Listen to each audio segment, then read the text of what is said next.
34편 8절 봅니다. 시편 34편 8절.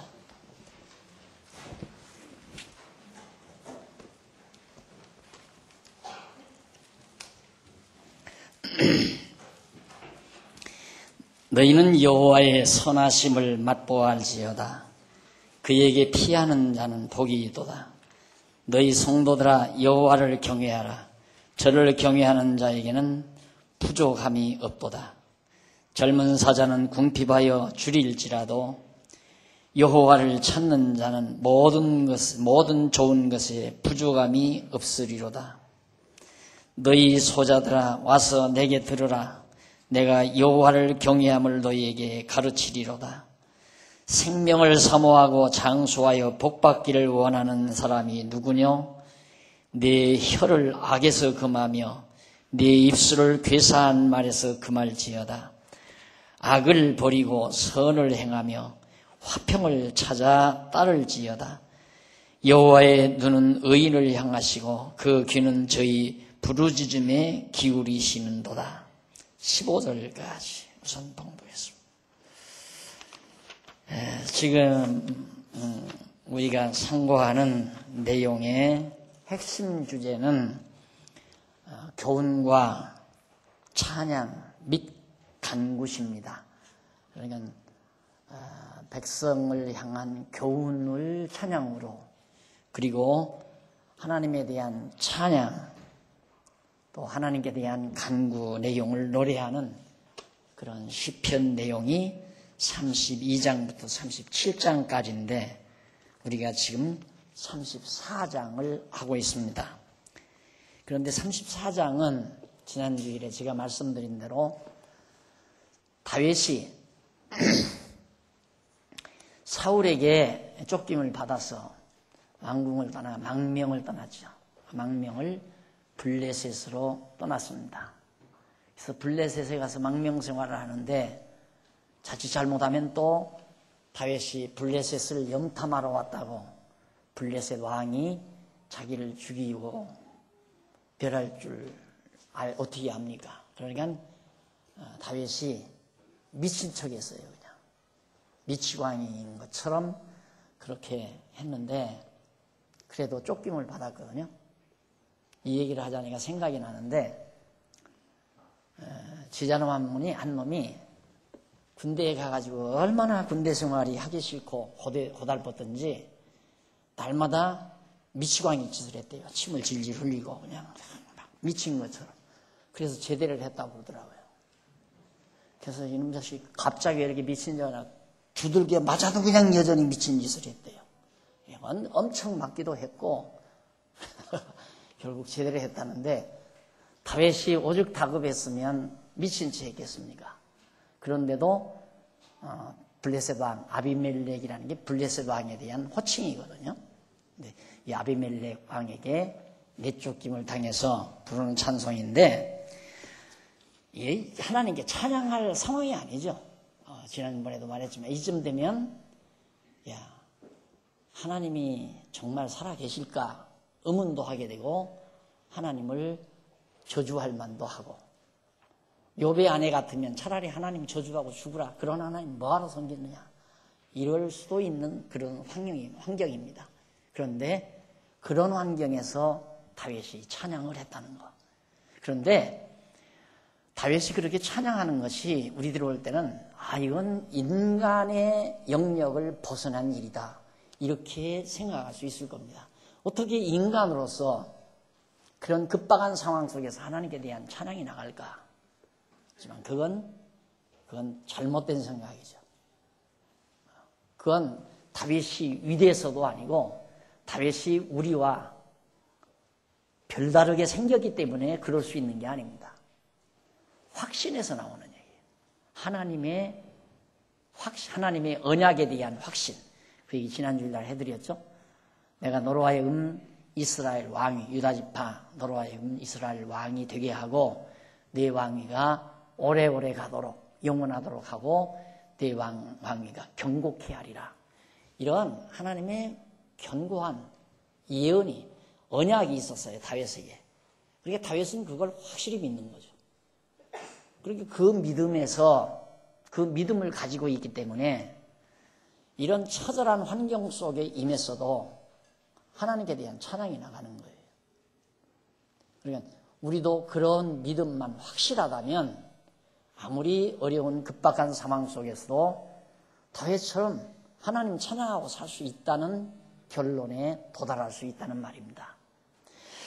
자, 그래서 이제 다윗이 그런 환경 속에서 찬양을 하는데 찬양의 1절로 34장 1절로 7절까지가 뭐냐면 그 7절 중에는 간구에 응답하시며 구원해 주신 여호와께 찬양하는 내용인데 그 1절로 3절에 보면 자기를 따르는 무리에게 여호와를 함께 송축하자는 권고를 보냅니다.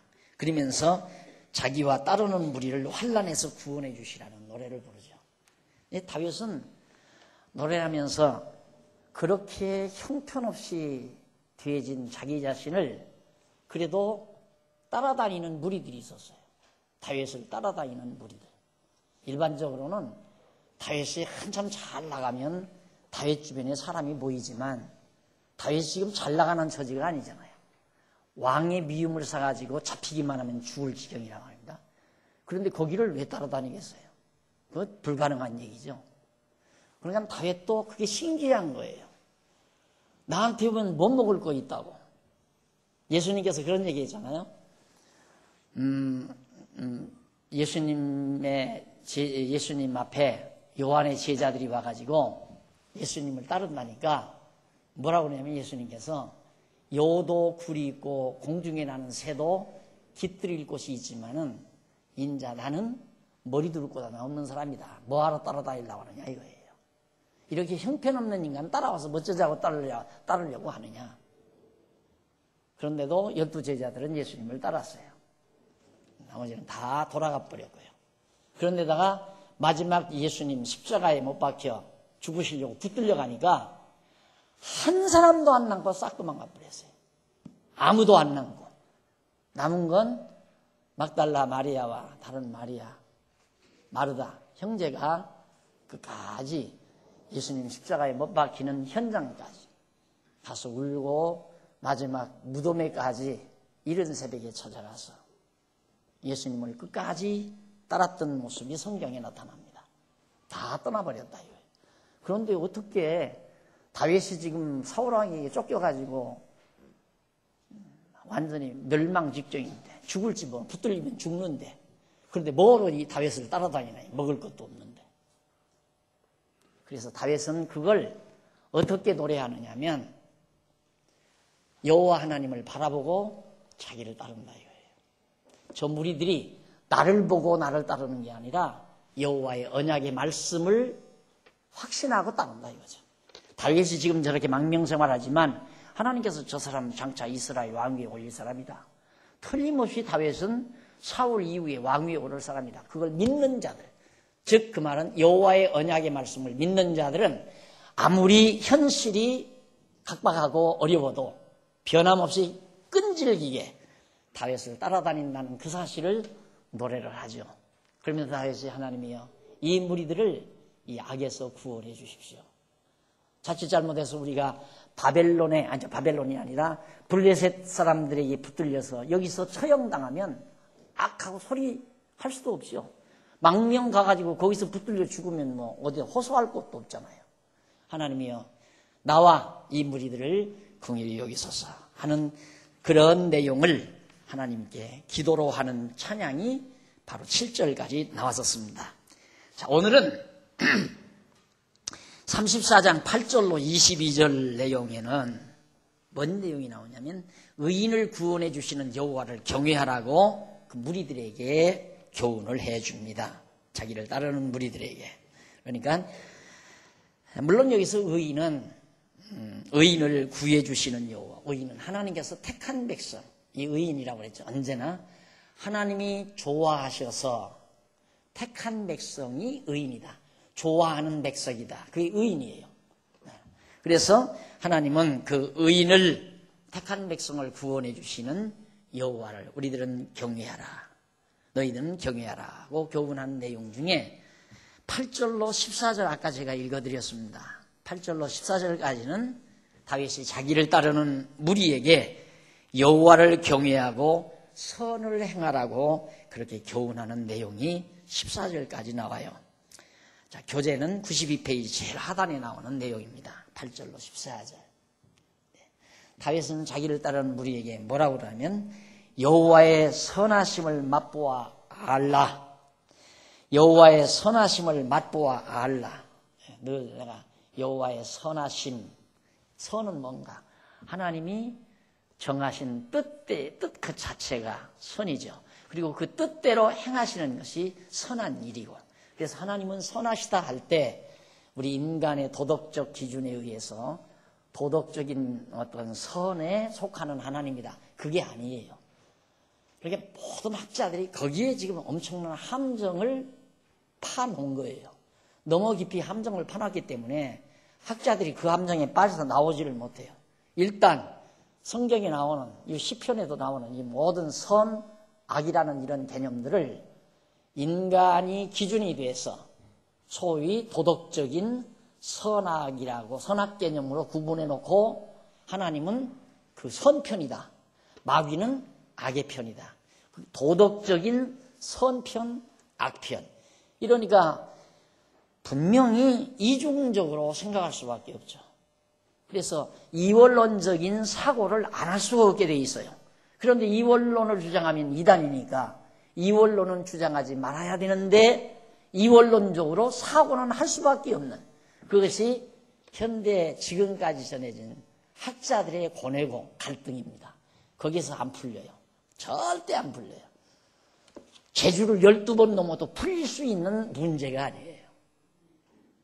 그런데 성경에서 말하는 선이란 인간 기준의 선이 아니에요. 하나님 기준의 선이고 하나님 기준의 악이지. 하나님이 좋아하시는 것은 선한 것이고 하나님이 싫어하시는 것은 악한 것이고, 하나님이 좋아하시면 선이고 하나님이 싫어하시면 악이고, 이게 선악이란 하나님의 가치 판단에 의한 감정적 표현이에요. 좋다, 싫다. 그게 선악이에요. 선과 악. 하나님의 가치 판단에 의한 감정적 표현. 좋다, 싫다. 이건 감정 표현 아니에요? 그러니까 하나님의 감정 표현이에요.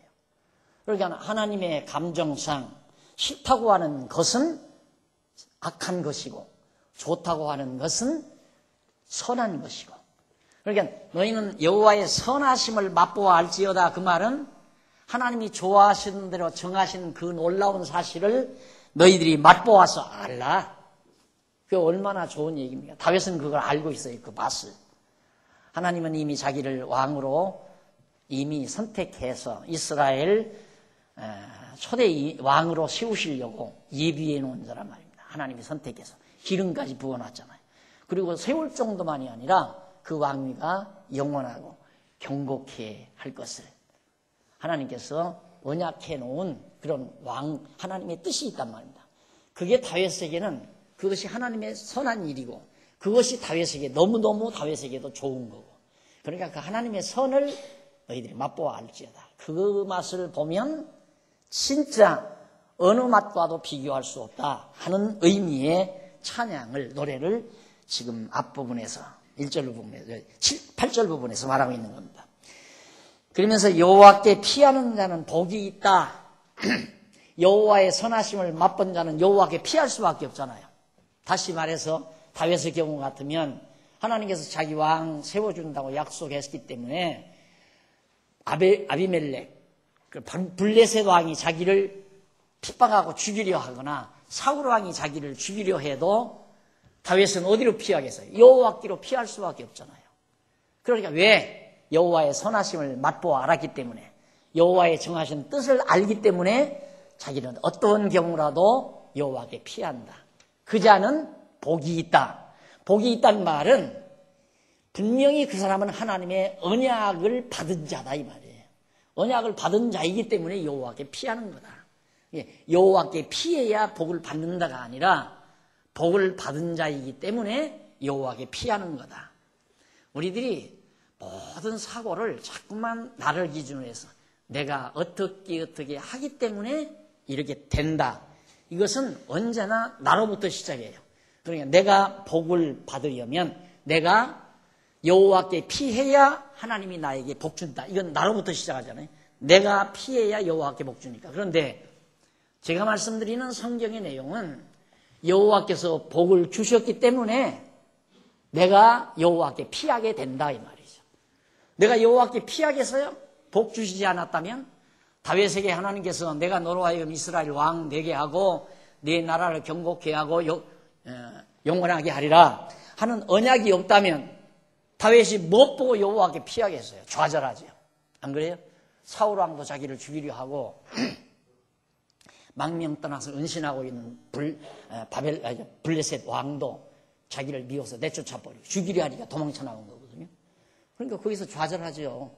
여호와께 왜 피해요? 여호와가 날 구원할지 안 할지도 모르고 여호와가 살아계시다면 정말 나를 이 꼴로 만들어 놨을까? 이렇게 여호와의 언약을 받지 못했다면 다윗도 여호와께 피할 수 없는 거예요. 그러니까 여호와의 언약, 즉 복을 받았기 때문에 여호와께 피하게 된다. 그렇게 여러분들의 사고의 틀을 그렇게 정해놓으면 항상 거꾸로 틀을 정하면 이제 방황하는 거예요. 여러분들의 생각 속에 온갖 잡념이 들어오고 정리가 안 되는 것은 생각을 뒤집어 하고 있는 거예요. 거꾸로 하고 있는 거예요.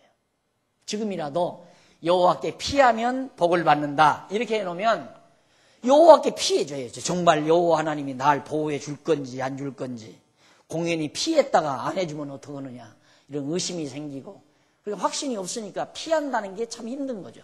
현실은 각박한데 그러나 하나님의 언약에 대한 확신만 오면 피하지 말라고 해도 그쪽으로 피하게 갈 거 아니에요. 하나님 나 이스라엘 왕 세워주신다고 이미 하나님께서 정해놓으셨는데 뜻을 정해놓았는데 아비멜렉이 날 죽이려고 하네요. 아니 저 지금 사울 왕이 날 죽이려고 들어요.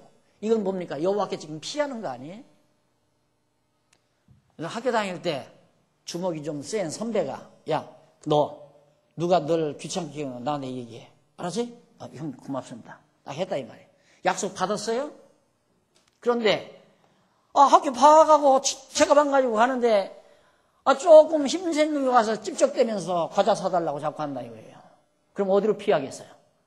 형한테 피할 거 아니에요. 왜? 약속 받았으니까. 똑같은 이치예요. 그러니까 우리가 다윗처럼 노래하고 산다는 것이 특수한 다윗만이 그러는 게 아니라 오늘 우리도 그 믿음만 있으면 된다 그 말이에요. 나는 하나님의 택한 백성이다. 하나님이 나를 택해 주셨다. 이 확신만 있으면 다윗과 똑같은 여호와에 대한 찬양을 부르며 살 수가 있다. 그만큼 행복한 게 어디 있습니까? 찬송하며 살 수 있는 사람은 행복한 사람이에요. 행복한 사람이기 때문에 찬송을 하는 거예요. 찬송해야 행복한 게 아니라 찬송 부르는 사람은 이미 행복한 사람이에요. 그 말처럼 여호와께 피한 사람은 이미 복을 받은 사람이라 이 말이에요. 그래서 다윗이 그처럼 이제 하나님 앞에서 노래하면서 부족함이 없다라고까지 얘기하잖아요. 부족함이 없다. 이건 대단한 거죠.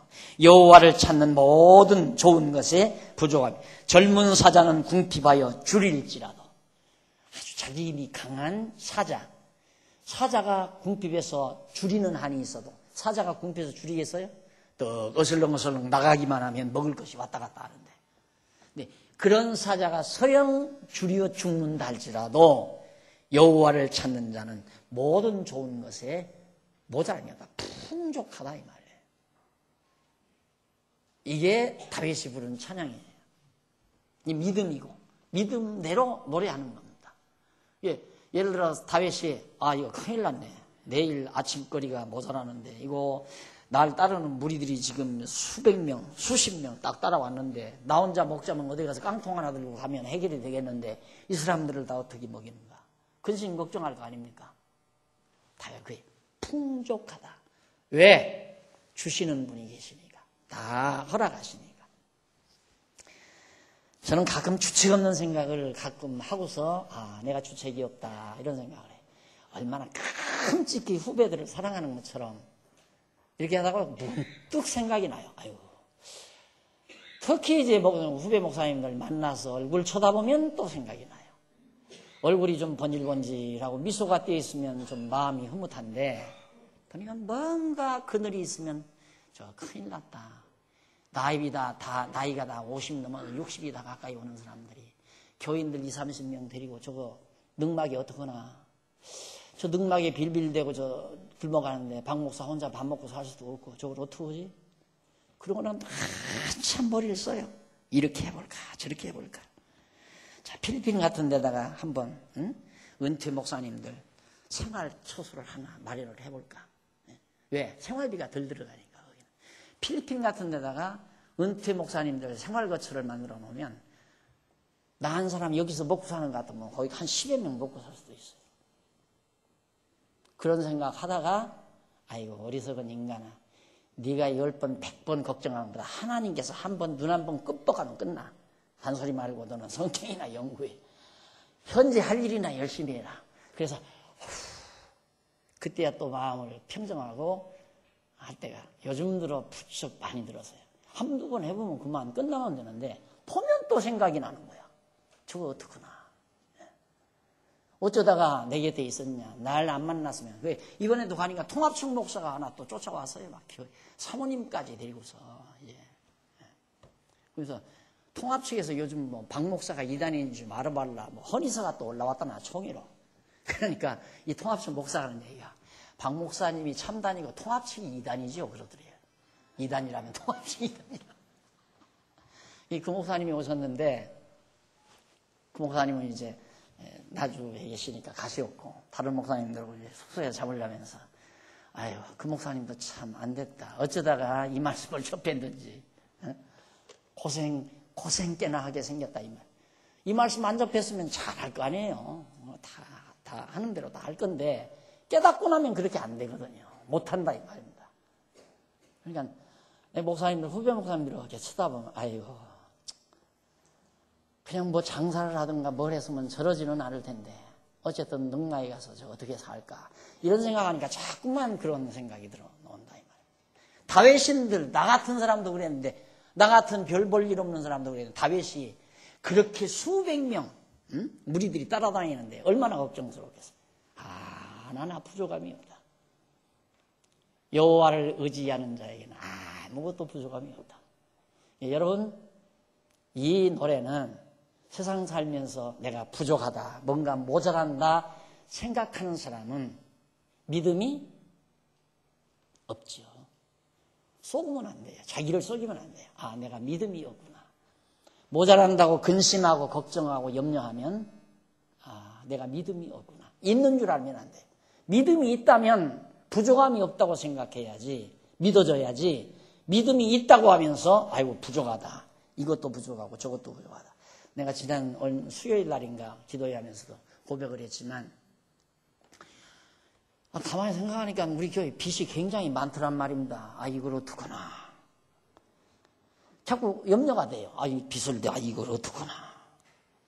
그러니까 걱정이 되니까 공연이 짜증 섞인 얘기가 장모님한테 이렇게 나온다 이 말입니다. 그리고 나서 제가 크게 또 반성을 했습니다만은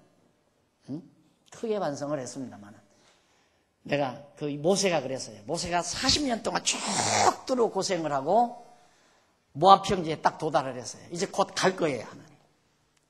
이게 비스가산 꼭대기 올라가니까 그 약속의 땅 가나안 땅이 쥐하게 내려다 보인다 이 말입니다. 다윗이 거기에서 모세가 거기에 봤을 때 하나님께서 그만해도 족하니 너는 이제 나한테 와라.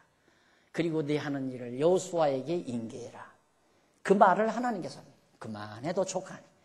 그러니까 40년 동안 죽도록 모세 고생시켜놓고 광야에서 그만한 것이 족한 거다 이거예요. 여러분 오늘 우리가 죽는 날까지 고생하다 살아도 하나님은 우리에게 그만하면 내게 족하다. 그런데 우리는 항상 부족하다고 느끼고 산다 이 말. 항상 부족하다고. 그래서 다윗은 그런 많은 무리들을 먹이고 입히고 하는 일 부족함이 없다. 젊은 사자는 궁핍하여 쥐를 찌다 여호와를 찾는 자는 모든 좋은 것에 부족함이 없다. 그렇게 교훈을 합니다. 여기들 지금 물론 소자들은 자기를 따르는 무리들을 말하죠. 그러면서 다윗은 생명을 사모하고 장수하여 복받기를 원하는 사람이 누구냐? 자기 생명을 사랑하고 장수하여 오래도록 살면서 복을 누리기를 원하는 사람이 누구냐? 그러면서 그 사람은 혀를 악에서 금하며 그 입술을 괴사한 말에서 금할 뿐만 아니라 악을 버리고 선을 행하며 화평을 찾아 따르는 교훈을 노래했습니다. 따르라는 화평을 찾아 따라라. 이 길이 곧 생명을 잃지 않고 그리고 오래도록 살면서 복을 받아 누릴지어다. 이 말은 뭐냐면 지금 이 상황이 이렇게 각박하다고 해서 날 버리고 다윗 곁을 떠나서 사울 편에 속하거나 다윗을 배반하는 자에 속하게 되면 안 된다 이 말이죠. 너희는 절대 떠나지 말고 내 곁에 있어서 함께. 그러면서 뭐라고 그러냐면 혀를 악에서 금해라. 악에서 하나님을 배반하는 말 하지 말라 이 말이에요. 하나님의 약속을 어기는 말, 의심하는 말 하지 말라. 또 다른 동료들을 선동하는 말도 하지 말라. 이런 뜻이에요. 혀를 악에서 금하며 그 입술을 괴사한 말. 이 괴사한 말이란 하나님을 배반하는 말, 여호와의 언약의 말씀을 의심하게 하는 말. 이런 것들이 다 괴사한 말들이죠. 그런 말에서 금할 뿐만 아니라 그런 말도 하지 말 뿐만 아니라 악을 버려라. 악이란 뭔가 하나님이 싫어하시는 쪽에 가지 말라 이 말이에요. 너희들이 사울을 떠나서 지금 내 곁에 온 것은 악을 버리고 선에 속한 거다 이거죠. 그러니까 악을 버리고 선을 행하며 화평을 찾아 따르라. 선을 행하라는 말은 하나님이 좋아하시는 그 길. 그게 뭡니까? 다윗을 따르는 길이 선을 행하는 길이에요. 사울 편에 서는 것은 악을 택하는 일이고. 그러니까 너희들 악을 버리고 선에 속하라. 그리고 화평을 찾아 서로 이제 무리들끼리 다윗을 따르는 무리들이 단결해서 서로 평화롭게 화평을 누리는 그런 무리들을 따라가야 된다. 화평을 찾아서 따라가야 된다. 이렇게 교훈을 한 것입니다. 여러분 오늘 낮에도 말씀드렸지만은 우리는 하나님의 말씀을 따르는 거예요. 주를 따르는 거예요. 박용기를 따르는 것도 아니고 장로님을 따르는 것도 아니고 권사님을 따르는 것도 아니고 우리가 이렇게 하나 되어 같이 있는 것은 주님을 따르는 거죠. 하나님의 말씀을 따르는 거고 이게 선에 속한 거고 악을 버리는 거고 여기서 괴사한 말 하나님의 언약을 의심하게 하는 말이라든가 우리 성도들의 단합을 깨치는 말이라든가 화평을 제하는 말이라든가 인간 깜막 속습니다. 아주 속는 게 뭐냐면 이 하나님이라면 인간이 얘기잖아요. 하나님 중심은 여기에요. 하나님 중심이에요. 자기 중심. 근데 우리 인간은 보통 살아갈 때 요 범주 안에서 인간 세계 범주 안에서 인간을 기준으로 한 말을 다 이론적으로 정리하고 생각하고 체계를 세우면서 계속 그렇게 살아오는 거예요. 야, 그 사람 합리적이더라. 앞뒤말 들어보면 빈틈이 없더라. 야, 너무너무 논리적이고 설득력이 강하더라. 왜? 우리는 이 범주 안에서 얼마든지 늘 그걸 따르잖아요. 늘 누구가 합리적으로 체계 있게 정말 모순 없이 정확하게 딱 얘기하면 맞구나. 그리고 동조한다 이 말이에요. 이것이 하나님 안에서 모인 우리 성도들에게 우리 성도들은 여기를 중심으로 해서 하나님을 중심으로 해서 모든 걸 정리를 해야 되거든요. 그런데 하나님은 안 보이잖아요. 그런데 교회 안에서까지 와서 이 범주 안에서 아주 중심이 돼가지고 체계 있게 말하고 이러니까 이렇고 이렇기 때문에 이래서 이렇게 된 것이고 그래서 이렇기 때문에 이런 것이다. 맞다. 그래서 공감한다 이거예요. 그래서 이제 파당이 이루어지는 거예요. 아, 너는 내 편이다. 너는 내 편이 아니다. 이렇게 해서 인간, 오늘 오전 예배 때 고린도 교회가 바울파다, 게바파다, 아볼로파다 이렇게 생기는 것처럼. 그래서 이 교회는요, 목사는 하나니까 갈라질 수는 없잖아요. 당회원들, 장로님들 세계에서 딱 파당이 지어지면 교회는 반드시 갈라져요. 쫙 갈라져요. 정확하게. 갈라질 수밖에 없잖아요. 장로님들이 갈라지니까. 여자분들은 권사님들 세계에서 파당이 이루어지면 반드시 갈라져요. 그게 얼마나 무서운 죄인지 아십니까? 교회가 갈라지는 죄는 주님의 몸을 찢는 죄예요. 로마 병정들이 예수의 몸에다가 창질을 하잖아요. 그래서 예수의 살이 찢겼어요. 그건 참 나쁜 죄, 몹쓸 짓으로 알지만 신령한 그리스도의 몸을 반동강인하게 하고 만신창이가 되게 하고 갈라지게 만들고 찢어지게 만드는 이 죄악이 얼마나 큰지를 모르기 때문에 교회 와서 요사모사 교회 안에서 가야지. 인간적인 대화로 사람을 설득시키고 이해시키고 그래서 자기 편을 만들고 이렇게 해가지고 결국 교회를 흐트러 놓는 것이 한국교회의 대부분의 실정이라고 합니다. 이것이 최고의 죄악이에요. 이 지상위에서 인간 세계에서 우리 교회 세계에서 최고의 죄악은 뭔가? 교회를 찢어내는 죄악이에요. 찢는 죄악. 그러니까 교회 안에서 사람 말 들으면 안 돼요, 여러분. 인간 말들. 아주 이론을 바삭하게 전개하거든요. 조심하십시오. 저 말이 자기를 중심으로 한 말인가 하나님을 중심으로 하는 말인가 딱 분별해보면 이것 분별할 정도 못 되면 교회는 소란스럽습니다. 아주 소란스럽습니다. 이걸 딱 분별할 줄 알면 교회는 지혜자들로 모인 것이죠. 지혜자들로. 그래서 제가 항상 가장 좋아하는 말이 지혜입니다. 지혜. 지혜를 구하라. 지혜가 부족하거든 지혜를 구하라. 이건 내가 어려서부터 책가방 가지고 와서 그때 책보따리죠. 책보따리 갖다 벗어놓고 책상 위에다가 놓고 다른 애들 다 교회 안 다니니까 볼라나 안 볼라나 부끄러우니까 피곤한 것처럼 다 엎드려서 하나님 지혜를 주세요. 우리 반에서 꼭 1등 가게 해주세요. 그리고 세계 대통령 되게 해주세요. 이것이 날마다 드리는 기도예요. 야망도 그렇지. 세계 대통령 되게 해야 된다. 그리고 지혜를 달라고. 왜? 솔로몬 얘기 들은 후부터도 그랬어요. 솔로몬 얘기.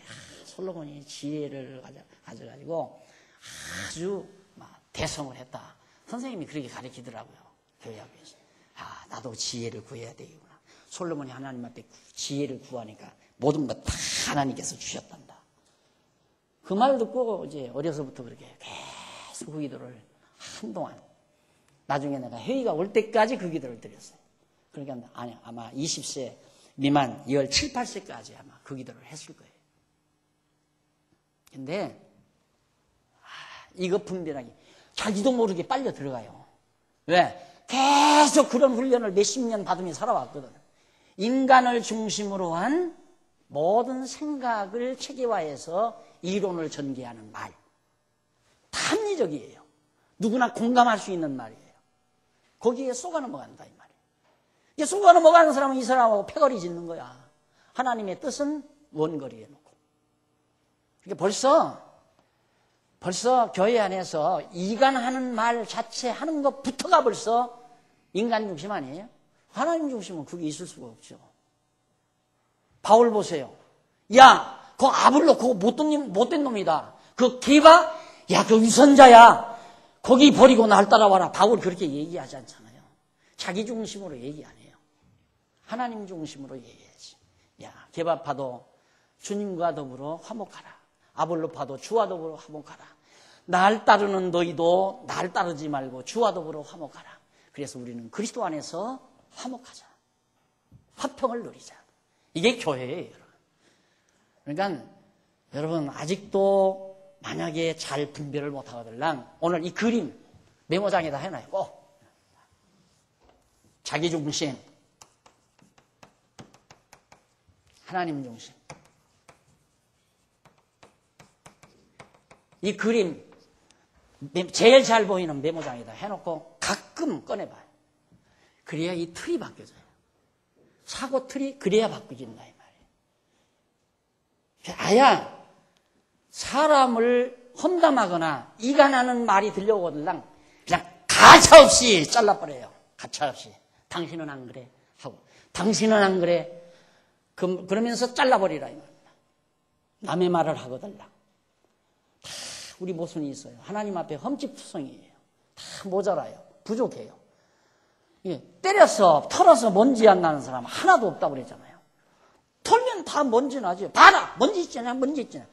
그러면 먼지 진짜 먼지 있네? 미련하고 어리석은 사람이에요. 지혜로운 사람은 당신은 먼지 없어? 그게 지혜로운 사람이고.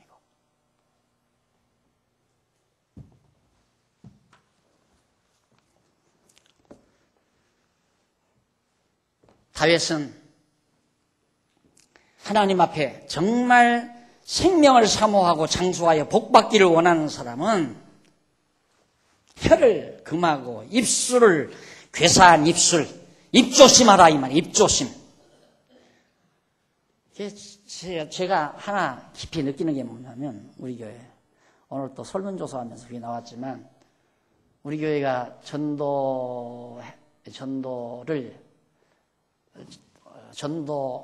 사업을 잘 하는가 어쩌는가 그 전도 그 물으면서 잘하고 있다 잘못하고 있다 뭐 모르겠다 한다든가 뭐 그런 식으로 나왔는데 우리 교회가 비교적 드러나도록 전도를 안 하는 걸로 대부분 이렇게 보이잖아요. 이유가 어디 있는가? 내가 그거 많이 분석을 해봤어요.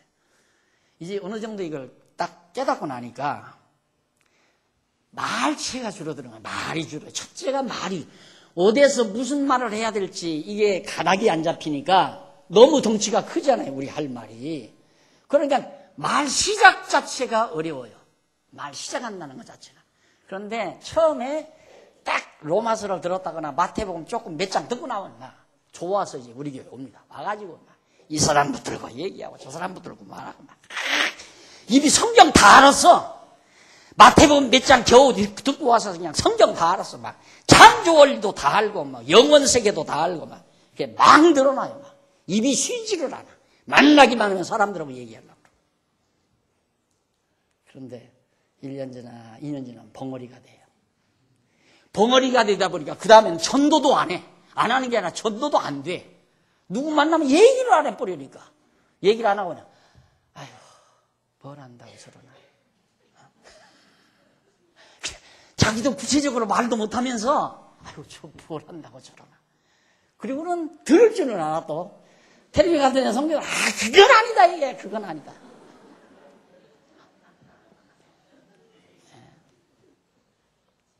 여러분 자 그래서 정말 입을 조심하라 조심하라 하는 게 아니라 너무 깨닫고 나니까 입이 자연히 무거워지잖아요. 입이 자연히 무거워져요. 입이 레벨레벨레벨레벨 자꾸 사람 만나면 말 많이 하는 건 천하 없어도 그건 서른 거예요. 서른 거야. 익었다고 생각하면 안 돼. 말을 줄여요. 말을. 그 대신 할 얘기는 정확하게 분명하게. 이번에 사경에 다녀왔는데 이 목사가 얼마나 욕심이 많은지 성경을 다 가르쳐 달래요. 하룻밤 자고 오는데 하루 저녁하고 오전 시간하고 그리고 오전에 뭐 임직식까지 하는데 성경을 다 가르쳐 달래요. 신부장은요. 야 내가 욕심도 많다. 그냥 하는 대로 해주세요. 목사님 하실 수 있잖아요. 가만히 생각해 보니까 내가 늘 그랬잖아요. 500페이지 논문도 50페이지로 줄이고 50페이지를 5페이지로 줄이고 5페이지를 5마디로 줄이고 5마디를 단마디로 줄일 수 있어야 한다. 그랬는데 성경을 하루 만에 못 가르치면 성경 선생이 아니죠. 그래 가르친다. 그래가지고 어제하고 어저께 그저께 저녁하고 어제 오전 1시간 하고 4시간 아마 60분 4시간 정도 될 거예요. 4시간 만에 창세기에서부터 요한계시록까지 쫙 다 정리해 드리고 왔습니다만은 그러다 보니까 허튼 소리를 할 수가 없죠. 꼭 해야 될 말만 할 수밖에 없는. 그래서 그걸 특별히 아마 그 전문가를 데려다가 녹화를, 부탁을 우리 한총무님이 한 것 같아요. 그래서 그걸 우리 교회 사이트에 간판 프로그램으로 그걸 올려놨으면 좋겠다, 이런 생각을 했는데, 여러분 기회 되면 함께. 내가 늘 아쉬운 것은 우리 성도님들하고는 뭐 며칠 연속해서 사경에 해본 적도 없고, 그렇게 요약적으로 아주 체계 있게 강의를 해본 적도, 그게 늘 미안해요. 대치동에 있을 때는 그래도 뭐 며칠 저녁씩, 3, 4일 저녁씩 뭐 강의도 하고 그랬는데, 이렇게 와보니까 뭐 여러분들 매주일 온다는 것도 힘들고, 내가 볼 때 이제 오라고 해도 안 올 것 같아요. 뭐 박 목사 얘기 들어봐야 다 그저 하나님 요구하는데 뭐 들으나 마나. 그거 뭘로 하느냐면, 여러분 사경이 안 가잖아요, 우리 교인들이. 왜? 박 목사가 주강사라니까 안 가는 거예요. 근데 미국에서 훌륭한 분 왔다면 다 가겠지만, 그러니까 내가 알죠. 그러니까 안 올 것 같아서도 못 하는 거예요. 안 올 것 같아서도. 늘 미안한데, 어쨌든 여러분, 꼭 귀한 내용인데, 여러분들이 같이 듣고 이제 정리를 해야 하는 거. 그러니까 꼭 필요한 말. 이건 꼭 해야 된다. 안 하면 안 되죠. 근데 필요 없는 말은 하기가 싫죠, 또. 그렇잖아요. 그래서 우리 교인들 비교적 말이 다 줄어들었다. 정말 말이 많이 줄어들었고, 이제 가만히 이렇게 보면, 물론 연말이라 그럴 수도 있지만 모여 앉아서 내년도 사업에 대해서 선한 일 도모하는 일이죠. 어떻게 하면 무슨 일을 할까, 어떻게 할까, 상의하고 토론하고, 또 회를 어떻게 운영해 갈까, 이런 문제들로 대화의 꽃이 활짝 펴지는 모습을 볼 때 참 흐뭇하죠. 저로서는 굉장히 흐뭇하죠. 두 손을 앉아서 눈을 힐끗하면서 누구 오나 봐, 얼른 끝내고 말 딱 씻어버리고, 이런 분위기라면 교회 망해요. 그건 머지않아 교회 망해버리고 말아요. 그거 거의 없잖아요.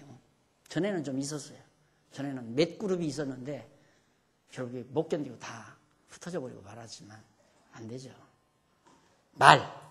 혀를 조심하고 괴사한 말 하지 말고, 그리고 복 받기를 원하는 자는 혀 조심해라. 괴사한 말 하지 말라. 뿐만 아니라 악을 버리고 선을 행하며 화평을 찾아 따르라. 어떻게든지 서로 화목하고 친목을 도모하고 함께 즐거워하고. 화목, 이 말을 좀 더 쉬운 말로 풀이하면 함께 즐거워하고. 그래서 제가 한동안 진리와 함께 기뻐하라, 이 말을 아주 입버릇처럼 즐겨 사용을 했습니다. 진리와 함께 기뻐하라. 함께 기뻐하라. 기쁨은 함께 할수록 더 좋잖아요. 기쁨은 혼자 하면 그건 사악한 것이 돼요. 어제도 프레지오를 타고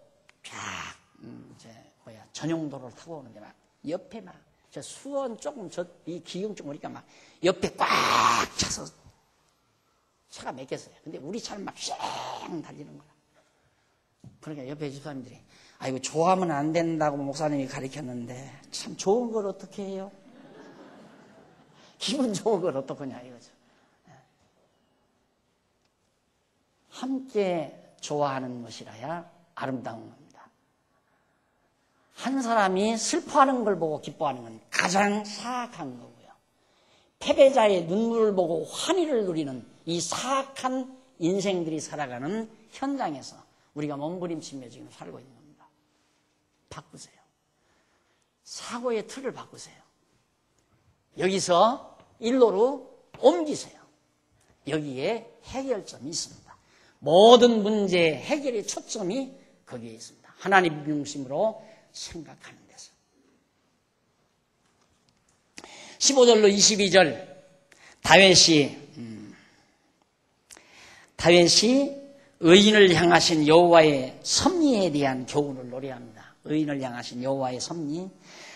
자, 여호와의 눈은 의인, 곧 다윗 자기 자신이죠. 곧 자기를 향하시고, 그 귀는 의인 곧 자기의 부르짖음에 귀를 기울이시며, 여호와의 얼굴은 행악하는 자, 곧 자기를 대적하는 원수 사울이죠. 아니면 아비멜렉, 그런 자들에 대해 그들의 자취를 땅에서 끊으려 하신다는 교훈을 노래했습니다. 하나님은 다윗, 언약 자손인 다윗을 하나님은 그 눈이 다윗을 향해 있고 그 귀도 의인이 부르짖는 소리에 귀를 기울인다. 다윗을 죽여 언약자손을 죽이려고 반대하는 사울이나 그 무리들, 블레셋 그 무리들 하나님께서 다 멸하려고 하신다. 그 말이에요.